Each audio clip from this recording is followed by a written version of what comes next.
भारत दौरे पर आएंगे इजराइल के विदेश मंत्री, राजनयिक संबंधों को हो रहे हैं 30 साल। इजराइल के राजदूत ने कहा कि मार्च के अंत में संसद कैसेट के स्पीकर ने यात्रा की थी। अप्रैल महीने में अर्थव्यवस्था मंत्री और अब विदेश मामलों के मंत्री भारत आ रहे हैं।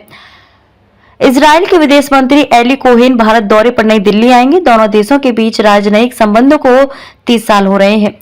उनकी यात्रा इजराइल के अर्थव्यवस्था मंत्री नीर बरकत के बाद हो रही है, जो इस साल अप्रैल में एक बड़े व्यापारिक प्रतिनिधिमंडल के साथ 4 दिवसीय आधिकारिक दौरे पर भारत आए थे।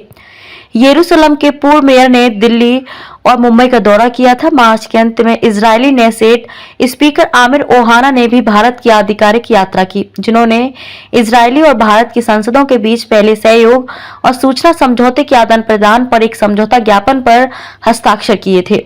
हालांकि यह यात्रा ऐसे समय में हो रही है जब इजराइल अपनी आजादी की 75वीं वर्षगांठ मना रहा है। इजराइल के राजदूत ने कहा कि मार्च के अंत में संसद केसेट के स्पीकर ने यात्रा की थी। अप्रैल महीने में अर्थव्यवस्था मंत्री और अब विदेश मामलों के मंत्री भारत आ रहे हैं। उन्होंने कहा कि इन यात्राओं में जो सामान्य बात है वो ये है कि वे भारत और इजराइल के बीच मजबूत सहानुभूति और दोस्ती के साथ साथ इजराइल और दुनिया के लिए भारत के बढ़ते महत्व की समझ से प्रभावित होकर लौटते हैं। भारत इजराइल संबंधों के बारे में बोलते हुए राजदूत ने आगे कहा कि दोनों देशों के बीच सहयोग गहरे भरोसे पर बने हैं। दोनों देशों के बीच सहयोग गहरे विश्वास पर आधारित है। इजराइल के प्रधानमंत्री बेंजामिन नेतन्याहू के साल के अंत तक भारत आने की उम्मीद है।